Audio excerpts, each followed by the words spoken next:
قوم عاد تاریخ کی ایک طاقتور اور عظیم قوم گزری ہے۔ ان کی طرف حضرت ہود علیہ السلام مبعوث کیے گئے تھے، لیکن قوم عاد نے ان کا انکار کیا تو اللہ تبارک و تعالیٰ نے ان پر عذاب نازل کر کے ان لوگوں کو ہلاک کر ڈالا۔ قوم عاد ارم نام کی بستی کے رہنے والے تھے، اس لیے انہیں عاد ارم بھی کہا جاتا تھا۔ یہ علاقہ عدن کے گرد و نواح میں آباد تھا۔ یہ لوگ بہت ہی لمبے قد اور مضبوط قامت کے لوگ تھے۔ اپنی طاقت و قوت کے بل سے یہ لوگ بہت جلد پورے یمن پر قابض ہو گئے۔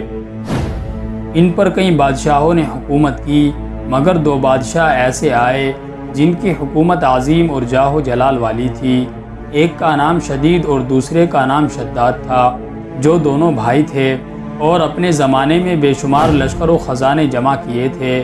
یہ دونوں بھائی ارم بن سام بن نوح کی اولاد میں سے تھے۔ ان کی کل حکومت عمان، یمن، عدن اور شمالی عرب کے علاقوں پر تھی۔ جب شدید کی موت واقع ہوئی تو پوری حکومت شداد کو مل گئی۔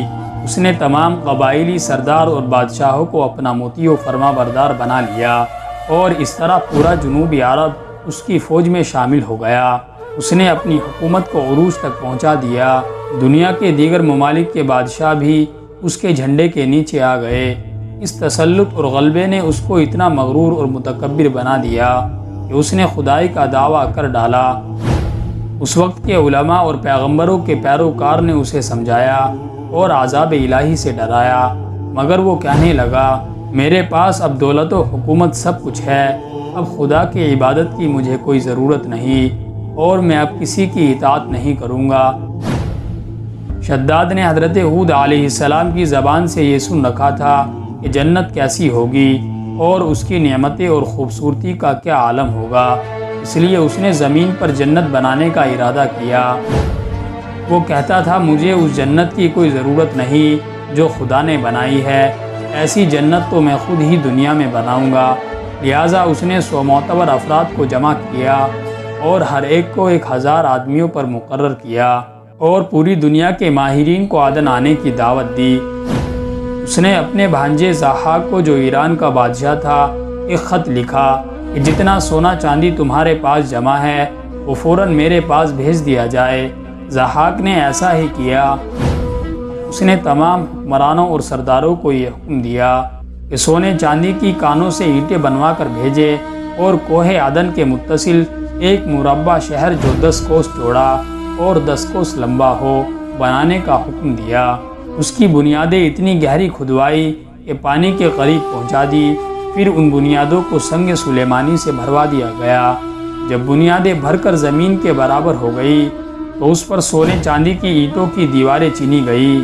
ان دیواروں کی بلندی اس زمانے کے گز کے حساب سے 100 گز مقرر کی گئی ہے۔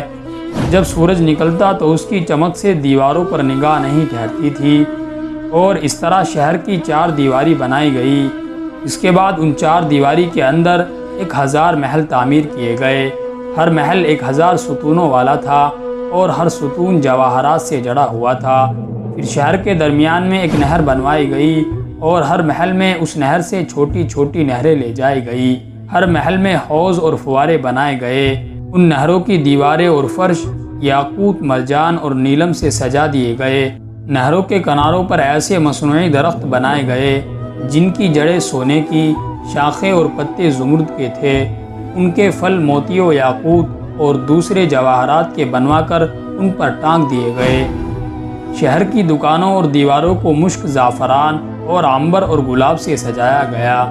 یاقوت جواہرات کے خوبصورت پرندے چاندی کی اینٹوں پر بنوائے گئے، جن پر پہرے دار اپنی اپنی باری پر آ کر پہرے کے لیے بیٹھتے تھے۔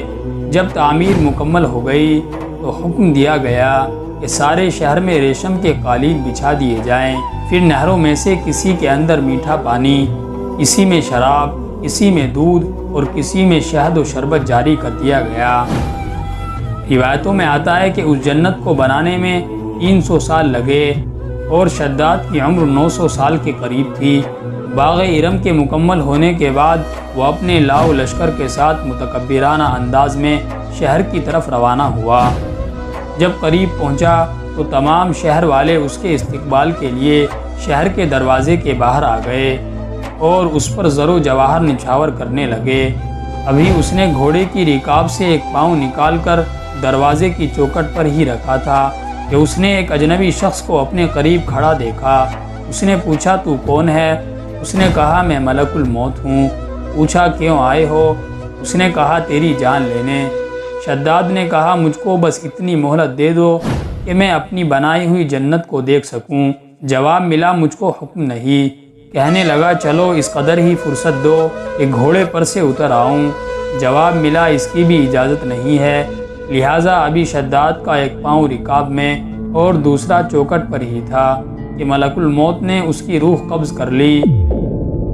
پھر حضرت جبرائیل علیہ السلام نے بڑے زور سے ایک ہولناک چیخ ماری کہ اسی وقت تمام شہر اپنی عالیشان سجاوٹوں اور محلات کے ساتھ زمین میں دھس گیا اور اس شہر کا نام و نشان باقی نہ رہا۔